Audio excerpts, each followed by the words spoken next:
আরে শতদ্র, yes sir. কেমন আছো বলো? স্যার ভালোই আছি স্যার। একটা কেস নিয়ে এসেছি, আপনাকে সেই কেসটা নিতেই হবে প্লিজ। বসো বসো বসো।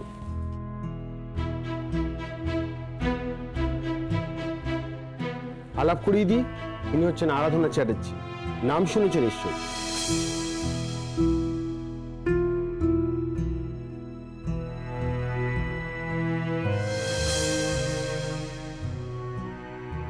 আমার জুনিয়র, কিন্তু ওর নামে বাঘে গরুতে এক ঘাটে জল খায়। আপনার সম্পর্কে পেপারে পড়েছিলাম। Thank you. আবার কার কেস নিয়ে এলে? স্যার এটা আমার নিজের কেস। নিজের কেস বলতে? স্যার অ্যাকচুয়ালি এটা আমার খুব প্রিয় একজন বন্ধুর কেস। কেসটা কি? স্যার ওই শিমুল ব্যানার্জির নামে খবর কাগজে একটা নিউজ বেরিয়েছে, আপনি নিশ্চয়ই দেখেছেন। ওই যে নিজের স্বামীকে খুন করার অপরাধে যে জেলে আছে? স্যার পুরো ঘটনাটাই অ্যাকচুয়ালি অন্যরকম। আমরা একসাথে কলেজে পড়তাম, মানে আমি আর শিমুল, আর ওরা একসাথে কাজকর্ম করে।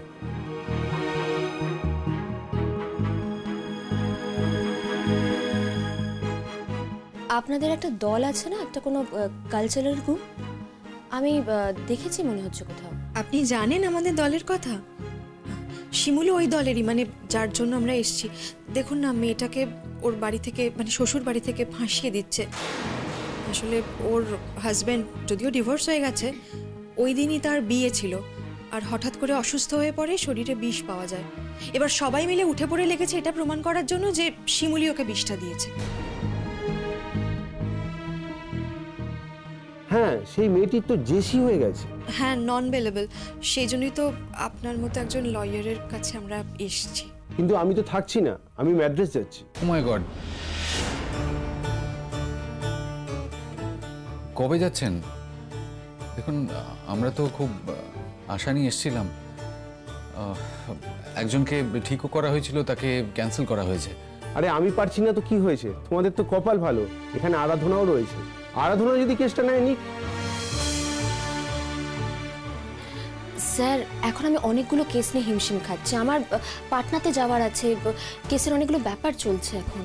স্যার প্লিজ স্যার, আমরা না সত্যি খুব সমস্যার মধ্যেই পড়েছি। অ্যাকচুয়ালি প্রথমে একজন লয়ারের নাম ধরে ওনাকে খোঁজার চেষ্টা করেছিলাম, কিন্তু তাকে আমরা পাইনি। তারপরে শতদ্রুই আপনার খবরটা দেয়। আপনারা যদি এই অবস্থায় একটু আমাদের হেল্প না করেন, কনসিডার না করেন, তাহলে আমরা মহা বিপদে পড়ে যাব। আপনি যদি একান্তই না পারেন স্যার, ম্যাডাম আপনি যদি আমাদের একটু হেল্প করেন কেসটাতে, প্লিজ ম্যাডাম প্লিজ। না, কেসটা তো খুব ইন্টারেস্টিং, এই ধরনের কেস লড়তেও ইচ্ছে হয়। এই কেসের পিপিকে আমি অ্যাকচুয়ালি আস্তে আস্তে খবর নিয়েছি। ইন্টারেস্টিংলি পিপি হলেন অনির্বাণ সেন।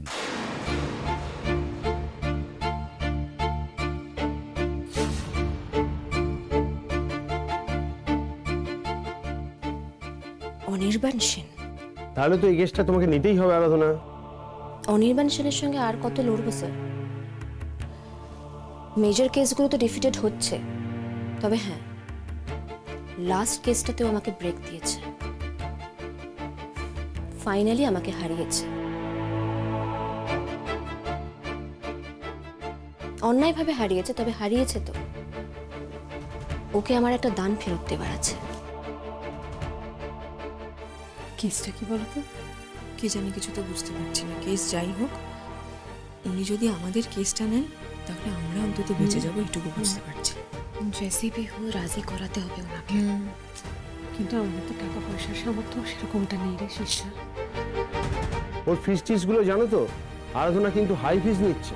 স্যার আপনি ওই নিয়ে চিন্তা করবেন না, আমি আগে থেকেই বলে রাখছি, যা ফিস লাগে লাগুক, দরকার হলে আমি আমার সর্বস্ব বিক্রি করে এই কেসটা চালাবো। আমার স্বার্থ, মানে ইনফ্যাক্ট আমাদের স্বার্থ শুধুমাত্র একটাই, মেয়েটা নির্দোষ, আর সেটা প্রমাণ করতে হবে। শতদ্রুবাবু, মেয়েটি শুধু আপনার বন্ধুই তো? হ্যাঁ, আমরা একসাথে কলেজে পড়তাম। না মানে একসঙ্গে কলেজে পড়তেন, তার জন্য আপনি আপনার সর্বস্ব বিক্রি করে দিয়ে লড়তে চাইছেন? শুধু বন্ধু হলে কি এটা করা যায়? মানে অন্য কোনো অ্যাঙ্গেল নেই তো কেসটার? ম্যাডাম, এই কেসে সত্যি অন্য আর কোনো অ্যাঙ্গেল নেই, এটা আমি আপনাকে শিওরলি বলতে পারি। তবে হ্যাঁ, ওর সাথে আমার একটা অ্যাঙ্গেল আছে, ছিল ইনফ্যাক্ট। ঠিক যতটা আপন হলে একজন মানুষ নিজের সর্বস্ব দিয়ে আরেকজন মানুষকে বাঁচাতে চায়, ও আমার ঠিক ততটাই আপন।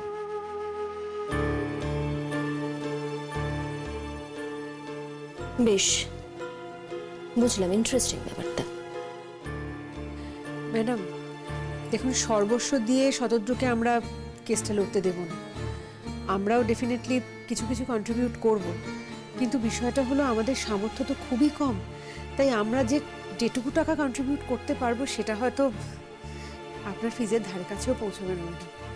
কিন্তু আপনি তো নিজে একজন মহিলা, একজন মেয়ে হয়ে আর একজন নির্দোষ মেয়েকে বাঁচানোর জন্য আমাদের যেই লড়াইটা, সেটাকে সাপোর্ট করে একটু যদি আপনি কনসিডার করেন তাহলে খুব উপকার হয় ম্যাডাম। হ্যাঁ ম্যাডাম, আমরা কিন্তু সবটাই দিয়ে দেবো, হয়তো একেবারে পারবো না, কিন্তু ধীরে সুস্থে सब মিটিয়ে দেবো। वो हम लोग के बीच ना आमी काम करी और उसमें से जो सैलरी आछे उसमें से আমরা कंट्रीब्यूट করতে পারবো। हाँ, पर क्या है कि आमी भी तो शादीशुदा आছি ना, पूरा पैसा देने का हक আমারও নেই। কেন নেই বলুন তো? না মানে আপনার টাকা তো আপনারই, কাকে মাথার টিপি দেওয়া আছে আপনার? না রেসপন্সিবিলিটি থাকলে আলাদা ব্যাপার, কিন্তু শুধুমাত্র অন্যকে কৈফিয়ত দিতে হবে বলে নিজের টাকা অন্যের প্রয়োজনে আপনি ইউজ করতে পারবেন না, এটা কোনো কাজের কথা হলো না। पता है मैम, আমরা भी तो ये सब लेके लड़ाई করছি, पर अभी तक पूरी लड़ाई আমরা জিততে পারিনি। अगर आपकी तरह कोई আমাদের ইন্সপিরেশন হবে না তো একদিন আমরা জরুর পারবো ম্যাম। আপনি তো আমাদের থেকে অনেক ज़्यादा এগিয়ে আছেন, है ना? না, কেউ কাউকে এগিয়ে দেয় না এই সমাজে, নিজেকেই এগিয়ে যেতে হয়। আমাকেও কেউ কখনো হাত ধরে এগিয়ে দেয়নি, আমি নিজের পথ নিজে খুঁজে বের করেছিলাম। এনিওয়ে, আপনার টাকা দিন না দিন কেসটা আমি লড়ব।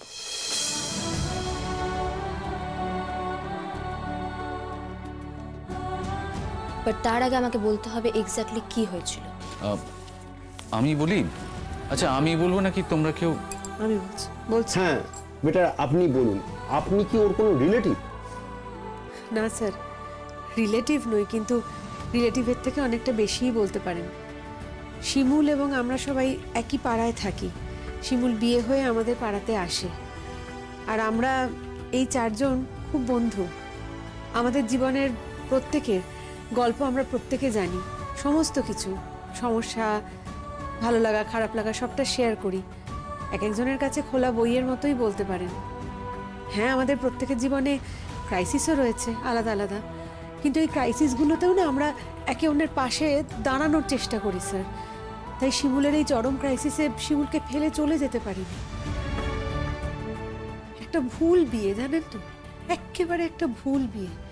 সেই ভুল বিয়েটার জন্য মেয়েটা আজও অবধি এরকম বিচ্ছিরিভাবে সাফার করে চলেছে।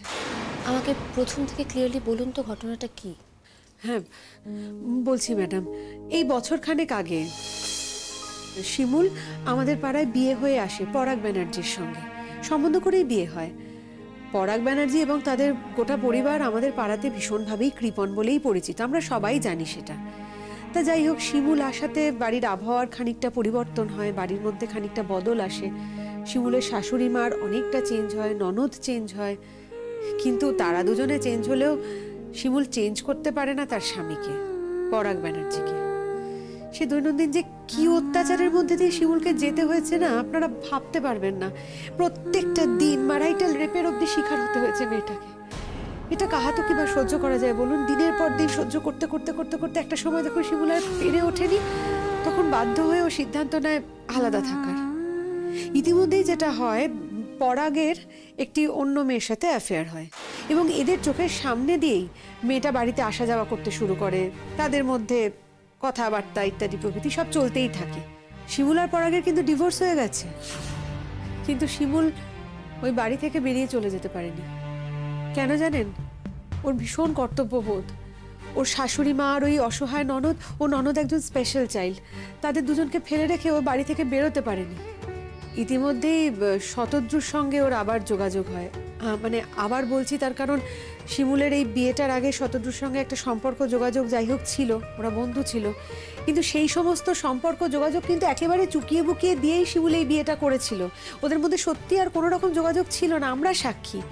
কিন্তু আবার যে সময় যোগাযোগটা হয় সেই সময় কিন্তু শিমুল ওর স্বামীর কাছে একেবারেই পয়েন্ট অফ নো রিটার্নের জায়গায় চলে গেছে।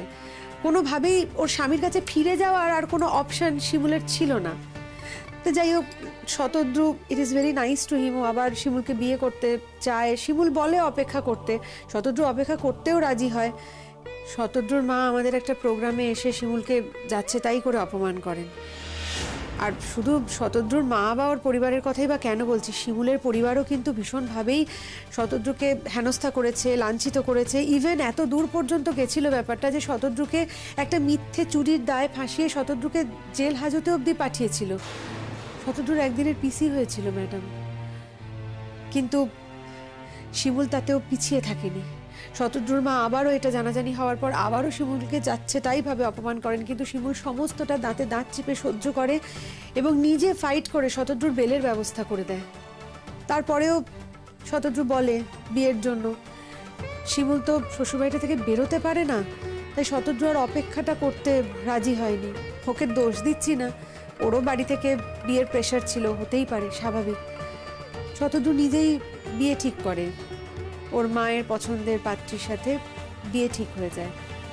শিমুল ভিতরে ভিতরে ভীষণ ভেঙে পড়ছিল, এটা আমরা সবাই বুঝতে পারছিলাম, কিন্তু ও বড্ড চাপা স্বভাবের মেয়ে, তো আমাদের কিচ্ছু শেয়ার করছিল না, কিন্তু ওর যে ভিতরে ভিতরে কতটা কষ্ট হচ্ছে সেটা আমরা বুঝতে পারছিলাম, কিন্তু কিছু করে উঠতে পারছিলাম না।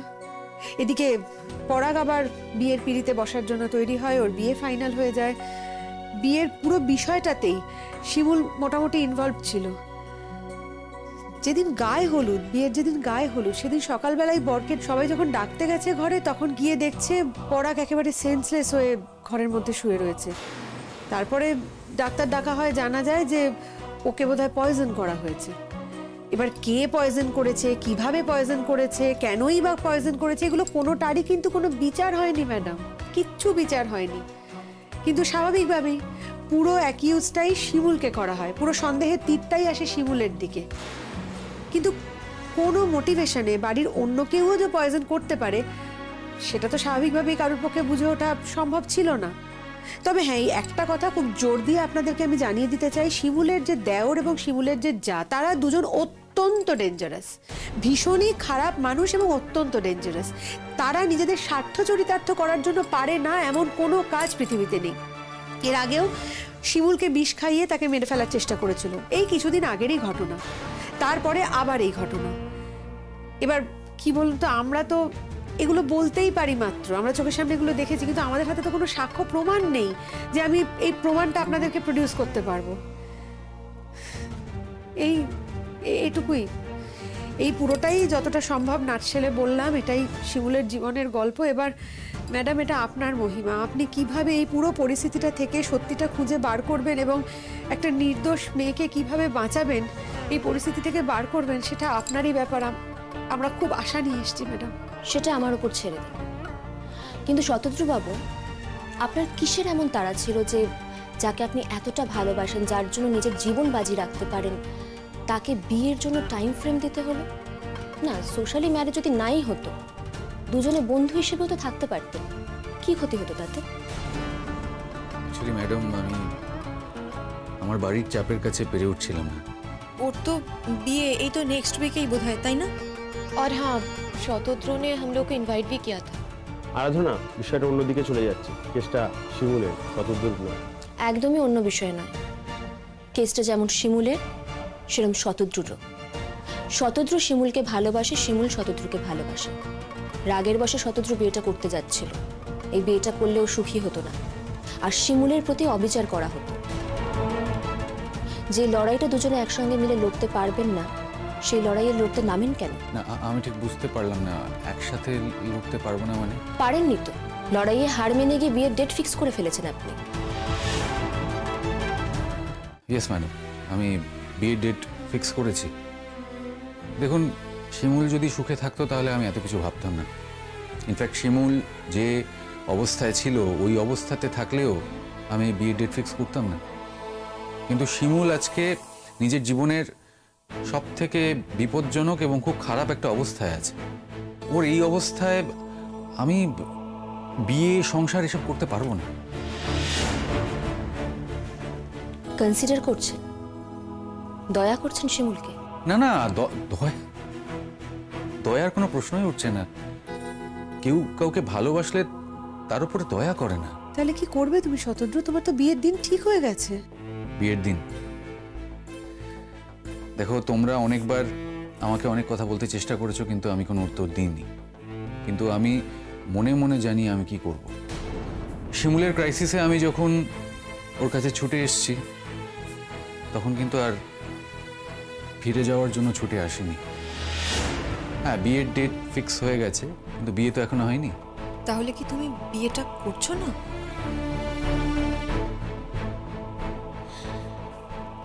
না, আমি এই বিয়েটা করছি না। रिपेंट করবে না তো বাদ মে?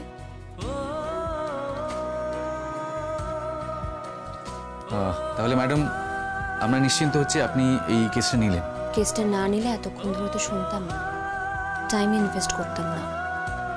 আমার টাইমের তো দাম আছে। অফকোর্স।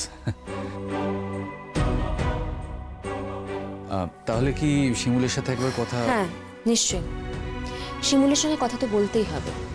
ওর সঙ্গে কথা বলেই তো সবটা আমাকে জানতে হবে, ক্লিয়ার করতে হবে। আমি পারমিশন বের করছি। আমরা কি তাহলে যেতে পারি আপনার সঙ্গে? যেতেই পারেন, কিন্তু সবাইকে অ্যালাউ করবে কিনা আমি বলতে পারছি না এখন। 1 বাই 1 করতে পারে, আমি দেখছি সেটা। এবার তো আরাধনা তোমাদের পিছনে পড়ে যাবে, ওর নেচারই তাই। ওকে যদি একবার রাজি করানো যায় তাহলে আর কোনো হেডেকই থাকে না। এবার ওই তোমাদের পেছনে পড়ে কেসটাকে এগিয়ে নিয়ে যায়। অল দ্য বেস্ট আরাধনা, মেয়েটাকে চেষ্টা করো বাঁচানোর। একটা মেয়ে হিসেবে আমি যখন বাঁচতে চেয়েছিলাম, তখন কেউ আমাকে সাহায্যের হাত এগিয়ে দেয়নি। তাই অন্য কোনো মেয়েকে বিপদে দেখলে আমি চেষ্টা করি আমার মতন করে হাত এগিয়ে দিতে। এক্ষেত্রেও তাই দেব।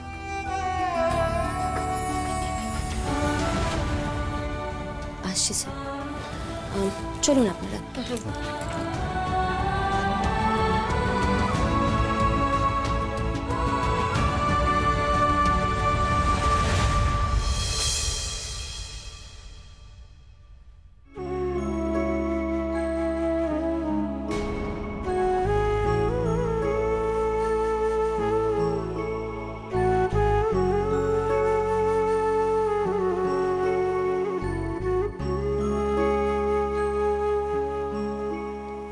নমস্কার, আমি আরাধনা চ্যাটার্জি।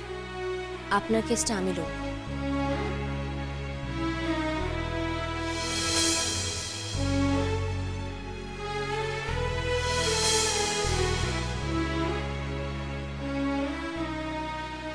তুই এখানে? উনি তো আমাকে যোগাযোগ করেছেন। আপনি বসুন আগে।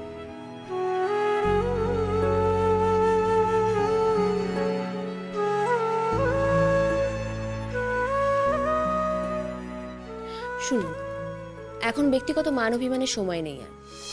আপনি যে অন্যায়টা করেননি সেই অন্যায়টা আপনার উপর চাপিয়ে দেওয়া হয়েছে বলে আমি শুনেছি, আর সেই জন্যই আমার কেসটা নেওয়া। আমার আপনার সঙ্গে পার্সোনালি কথা বলাটা খুব দরকার ছিল, আর আজকে যে আপনার সঙ্গে আমার কথা হচ্ছে সেটা এই ভদ্রলোকের জন্যই পসিবল হয়েছে। উনি আমার সঙ্গে যোগাযোগ করেছিলেন এই কেসের ব্যাপারে। আর 2 দিন পরে তো তোর বিয়ে শতদ্রু। সেটা পরের কথা, আগে উনি যা প্রশ্ন করছেন তার উত্তর দে। আমি কিন্তু আপনার সঙ্গে কথা বলতে এসেছি। বলুন ম্যাম। আমাকে প্লিজ পুরো ব্যাপারটা একটু ডিটেলসে বলুন। কি বলবো বলুন তো? দেখুন, সবাই যখন খবর পেয়েছে যে পরাগ ব্যানার্জি অজ্ঞান হয়ে ঘরে পড়ে আছে, সবাই যখন ওখানে গেছে, আমিও ঠিক সেই সময় ওখানে পৌঁছেছি। এর বাইরে আমি কিছুই জানতাম না। আপনাদের সম্পর্কটা ভাঙলো কেন? আর কোনো উপায় ছিল না। প্রত্যেক রাতে আমি রেপ্ট হতে চাইনি। আর 2 নম্বর কারণ, মানুষটা পারভার্ট, ওর সাথে না থাকা যায় না। উনি শিক্ষক ঠিকই, কিন্তু ওনার শিক্ষা দীক্ষা কিছুই নেই। ওনার আসলে আপব্রিঙ্গিংয়েই গন্ডগোল আছে, কিপটে প্রকৃতির মানুষ। আর যাই হোক, ওই মানুষটার সাথে থাকা যায় না ম্যাডাম, অন্তত আমি থাকতে পারিনি, আমি থাকতে চাইও নি। কিন্তু তারপরেও আপনি ওই বাড়িতে থেকে গেলেন না, মানে লিগালি আপনি থাকতেই পারেন, কিন্তু এরকম একটা দুঃসহ পরিস্থিতিতে থাকতে গেলেন কেন আপনি?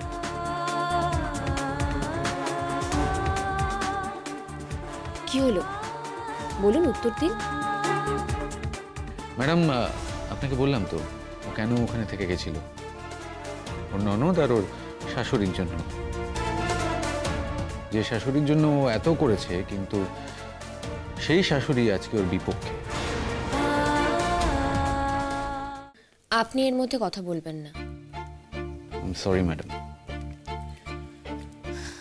দুজন হেল্পলেস মানুষের কথা ভেবেই আমি ও বাড়ি থেকে বেরোতে পারিনি। আমার শাশুড়ির কথা ভেবে, ননদের কথা ভেবে। আমার ননদ আসলে স্পেশাল চাইল্ড। ও আমাকে মন থেকে এতটাই আঁকড়ে ধরেছে না যে আমি সত্যি ওকে ফেলে বেরিয়ে আসতে পারিনি, আমার মন চাইনি। সেই কারণে আপনি আপনার পার্সোনাল লাইফ ভুলে থেকে গেলেন। ম্যাডাম, আমি পুরোপুরি ও বাড়িতে থাকবো কখনো ভাবিনি। আমি ভেবেছিলাম যে ওদেরকে সেটেল করে ও বাড়ি থেকে আমি চলে আসবো। কোথায় চলে আসতেন? আমার কথা যাওয়ার জায়গা নেই ঠিকই, আসলে আমার বাপের বাড়িও আমাকে এ ব্যাপারে একদম সাপোর্ট করে না। আর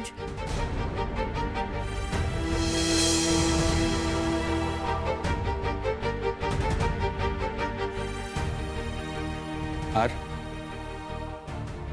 এবার নিশ্চয়ই এই বাজে কথাটা বলবি না যে আমি তোকে আসতে বলিনি। শতদ্র, আমি কিন্তু তোকে কিছু বলিনি। না, তা কেন বলবি? তুই তো আমাকে কাউন্টই করিস না। আপনারা যা করবার তাড়াতাড়ি করুন, আপনাদের সময় কিন্তু শেষ হয়ে এসেছে। আর কতক্ষণ সময় আছে আমি জানি, আপনাকে রিমাইন্ডার দিতে হবে না।